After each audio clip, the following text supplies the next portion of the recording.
Welcome back to the Howard Piano Podcast. I'm your host, Benji. This episode was going to be on modern piano manufacturing, but due to unforeseen circumstances, the factory tour has been postponed. So, today's episode, we'll be discussing the European dynasty of Broadwood and Sons. Let's immerse ourselves in the world of legendary makers, Shudi and Broadwood, whose history is as rich as the sound of their instruments. We've got some fascinating sources to work with today, thanks to Bolchmold Online, a biographical encyclopedia all about early keyboard instruments and their makers. It's a real treasure trove for anyone who's ever wondered about the stories behind these iconic pianos. Today we're going from a humble Soho workshop to the homes of royalty and musical giants like Mozart and Beethoven. Innovations, royal connections, maybe even some family drama. It's all there. So let's tune in and uncover how these instruments went from workshop to worldwide fame. All right, so the timeline kicks off with Burkat Shudi's journey to London in 1718. He comes all the way from Switzerland, known for its woodworking prowess. And it's not just any woodworking, right? We're talking intricate, precise craftsmanship, the kind that goes into making a harpsichord sing. But here's where it gets intriguing. Shudi didn't just magically appear in London with these skills. He learned from the best. So, who was his mentor? None other than Herman Table, another big name in harpsichord making. Table himself had trained with the Ruckers family of Antwerp. They were like the rock stars of harpsichord building back in the 17th century. So it's like a lineage of master craftsmen, each one passing down their secrets to the next generation. Makes you wonder what those early workshops were like, all that knowledge being shared and honed over time. Those connections were everything back then. And for Shudi, that connection to the Ruckers legacy clearly paid off. Just over a decade after arriving in London, he was already building a harpsichord for the famous composer Handel. Talk about a sign of success, to be entrusted with making an instrument for someone like Handel. Shudi is also known as the inventor of the Venetian swell, which he patented on December 18, 1769. Other sources indicate 1762, but I find the 1769 claim more credible. The Venetian swell allowed for fluctuations in volume on harpsichords by using a foot pedal. This was a revolutionary innovation that set Shudi apart from other makers of the time. But his success wasn't just about skill, it was also about strategy. In 1740, he secured patronage from Frederick, Prince of Wales. Now, this was huge in the competitive world of London instrument makers. Having the Prince of Wales as a patron basically put Shudi on the map. It was like winning a royal endorsement. It instantly elevated his status and set him apart from his rival, Jacob Kirkman, who had the king's favor. So it was like Team Shudi versus Team Kirkman, playing out these incredibly high-stakes endorsements. They even used it in their branding. Shudi, with the prince's backing, proudly displayed the plume of feathers on his shop sign, while Kirkman, aligned with the king, used the king's arms. It's like they were vying for the title of official instrument maker to the royal court. But even with royal patronage, Shudi's workshop wasn't a solo act. In 1761, enter John Broadwood, a young man who would become a pioneer during his time.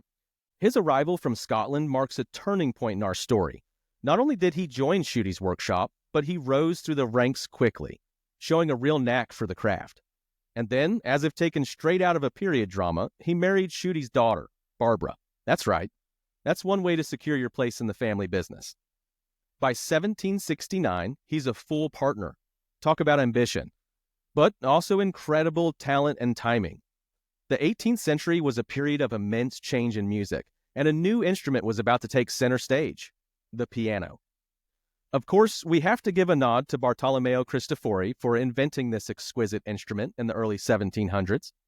He had made 3 instruments in the style of the piano by 1709. Even though Bart came up with the concept, it took time for the piano to truly catch on. Pianos were being developed across Europe during the 18th century. Silbermann's workshop in Germany further developed it before shutting down because of the 7 Years' War. And then there's Johannes Zumpe, who actually worked for Shudi with Broadwood before going on to popularize square pianos in London. They were advertised in London in 1763, and Bach's son, Johann Christian Bach, played one in a London concert in 1767. So, the seeds of the piano revolution were actually being sown right there in Shudi's workshop. What a fascinating connection. You can bet Broadwood was paying close attention to all of this. Broadwood was a shrewd businessman, and he saw the potential of the piano early on. And he didn't just watch from the sidelines, he dove right in. Around 1777, Broadwood collaborated with Robert Stoddard and Americus Bacchus to create a piano housed in a harpsichord case, a precursor to what we know now as the grand piano. Now, this wasn't just some quirky experiment. This was a major leap forward. It really shows Broadwood's innovative thinking. He wasn't afraid to take risks and try something new, even if it meant potentially disrupting the status quo. And his instincts were spot on. By 1784, Broadwood's piano production had surpassed harpsichord production. In this year, he sold 38 harpsichords and 133 pianos, having increased production 10 times in 12 years. He saw which way the wind was blowing in the music world and adapted his business to meet those changing tastes. In 1785, Thomas Jefferson, later to be the third president of the United States, visited Broadwood at Great Putney Street in Soho to discuss musical instruments. Now, here is John Broadwood, taking the reins and really driving the company into the piano era. It's a remarkable shift from harpsichord dominance to becoming one of the world's leading piano makers. What's striking is how Broadwood seizes that opportunity. He wasn't just a skilled craftsman. He had this keen business sense that let him position the company perfectly as the piano's popularity soared. He was ahead of the curve, that's for sure. But let's get into the nitty-gritty of what made Broadwood pianos stand out. One of the biggest innovations Broadwood introduced was using metal components in piano construction. This was a radical departure from methods at the time, and it had a huge impact on both the sound and how long these instruments lasted. Okay, so you're asking yourself, before this, it was mainly wood, right? What difference did metal make? Well, think about it. Wood is beautiful, but it's susceptible to changes in temperature and humidity. That can throw a piano out of tune and affect its performance. By incorporating metal bars in the frames of grands and string plates in square pianos, Broadwood made pianos that were way more robust and less likely to be affected by those fluctuations. So, it wasn't just about sounding better, it was about staying in tune better, being more reliable. That's a game changer, especially when you think about Broadwood pianos being shipped all over the world. They had to withstand bumpy sea voyages to reach the Americas and beyond. And these pianos weren't just going anywhere. They were ending up in the homes and concert halls of the elite. We touched on the royal connections, but the list of notable clients is truly outstanding. Composers like Haydn and Beethoven, Queen Victoria herself, even figures like the Duke of Wellington and the wife of Admiral Nelson. It's like a who's who of 18th and 19th century icons. Speaking of icons, we can't forget Chopin. The timeline mentions Broadwood provided him with 3 grand pianos for his British tour in 1848, one for his lodgings, one for London concerts, and one for his Scottish concerts. That speaks volumes about how Broadwood pianos became synonymous with artistic excellence. Chopin, known for his delicate playing style and expressive style, chose Broadwood instruments for his performances. That's a powerful statement about their reputation among discerning musicians. And it wasn't just Chopin. Liszt, another giant of the piano world, was also a fan of Broadwood instruments. He even played one on his last visit to London in 1886 before he died. It's incredible to think about these instruments being played by some of the greatest musical minds in history. It adds another dimension to the legacy of Shudi and Broadwood, knowing their instruments were part of shaping musical history in such a direct way. In 1795, the firm became Broadwood and Sons when the eldest son, James Shudi Broadwood, joined the fray, later becoming Broadwood and Sons in 1808 when Thomas, his second son, joined the company. That legacy wasn't just about craftsmanship, but also constant innovation. The timeline highlights their ongoing efforts to improve the piano, expanding the keyboard range to 6 octaves, commissioning scientific research into sound production, which resulted in the introduction of the divided bridge on the grand piano. This improved bass tone. The bolted iron frame to compete with the American cast iron frame, they were relentless.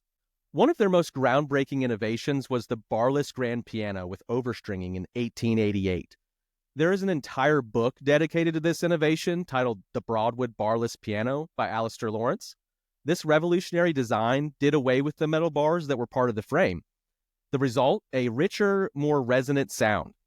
This was a huge leap forward in piano technology and solidified Broadwood's position as a leader in the field. So they weren't content to just rest on their laurels. They were always pushing the boundaries of what a piano could be. But it's important to remember their story isn't just about technological advancements, it's about the people behind the instruments, the generations of craftsmen who dedicated their lives to making these masterpieces. One detail that struck me in the sources was the Broadwood family's tradition of naming their sons after their predecessors. It speaks to a deep sense of lineage, the importance of carrying on that family business. It's almost as if they were weaving the company's history into their family tree, a beautiful way to honor the past while looking toward the future. And speaking of the future, we can't forget that Broadwood even ventured into the world of player pianos in the early 20th century. The player piano is a fascinating invention that changed how people experienced music. It's a testament to Broadwood's adaptability that they embraced this new technology, seeing it as a way to bring piano music to even more people. It's like they recognized the way people consume music was changing, but their core mission, to bring beautiful piano music to the world, remained the same. And they weren't afraid to get creative with it. They even sent a player piano with Captain Scott's Antarctic expedition in 1910. Now imagine for a moment, a piano on the ice, at the edge of the world. It speaks to a sense of adventure and a desire to push boundaries that seems to have always been a part of the Broadwood spirit. Remember, this is a company that was shipping pianos all over the globe back in the 18th century, connecting with audiences across vast distances. So it's not surprising that they would jump at the chance to bring music to one of the most remote and challenging places on Earth. It's almost like they were on a mission to ensure that music could be heard everywhere, no matter where you were. But then, they had to shift gears once again during World War I, turning their factory over to making aircraft parts. Talk about a dramatic change. It's a testament to their resilience and their willingness to contribute to the war effort. It shows that Broadwood was more than just a piano company. They were a vital part of British society, stepping up to help in a time of need. It's inspiring to see how adaptable they were. They were facing extraordinary circumstances, but they found a way to contribute their skills and resources to the war effort. It makes you wonder what it must have been like for those craftsmen, switching from making these delicate instruments to producing parts for machines of war. I imagine it was a profound shift, but it speaks to the depth of their skill set and their dedication to doing what was needed. And it highlights the fact that even in the midst of war, music and the arts were never far from their minds. As we transition into the later years of the Broadwood story, we've seen their rise, their innovations, their adaptability. But as we move into the 20th century, the landscape of the music world was undergoing some major changes. The piano industry was facing some serious headwinds. The rise of radio and recorded music really changed how people experienced and consumed music. The piano, once a centerpiece of home entertainment, was suddenly facing stiff competition. For a company like Broadwood, built on crafting these exquisite instruments, this shift must have felt seismic. You can imagine the challenge. But what's remarkable is that instead of clinging to the past, Broadwood looked to the future. They kept innovating, experimenting with new designs, and of course, there was their venture into the world of player pianos, as we discussed earlier. Suddenly, you didn't have to be a virtuoso to enjoy the sound of a piano in your home. Broadwood saw this as a way to reach a whole new audience. But throughout these changes, they never strayed from their core values, did they? They held on to that commitment to quality and craftsmanship, even as they explored new avenues. They maintained their royal warrant, supplying pianos to the royal family throughout the 20th century. It's a testament to their enduring legacy and the timeless appeal of their instruments. And today, Broadwood pianos are experiencing a revival with the reintroduction of the barless grand in 1997 and clavichords in 2021 for the first time in the company's 290-year history. It's proof that quality and craftsmanship never go out of style. In 2019, Gustav Holst's Broadwood grand piano, on which he composed his 7-part Planets orchestral suite, was rediscovered. After undergoing restoration, the piano was returned to Hammersmith, London, for a concert performance on Holst's birthday. It really is a wonderful testament to the enduring power of music. No matter how much the world changes, there will always be a place for beautiful, well-made instruments. They allow us to express ourselves, connect with each other, and experience the joy of music. From a small Soho workshop to a global icon, from harpsichords to grand pianos, from royal palaces to the icy plains of Antarctica. The story of Shudi and Broadwood is a testament to the enduring power of craftsmanship, innovation, and the human spirit. It's a story that reminds us that music transcends time, connects us across generations, and inspires us to create, explore, and dream. I hope this has sparked a new appreciation for the piano's history and the artistry of the people behind it. If you're ever lucky enough to encounter a Broadwood and Sons piano, take a moment to appreciate the generations of hands that have created it. You'll be hearing not just notes, but echoes of a remarkable journey that spans centuries and continents. I encourage you to keep exploring, keep listening, and keep those aha moments coming. Join me next time on the Howard Piano Podcast, and remember, there's a little bit of history in every note you play. See you next time.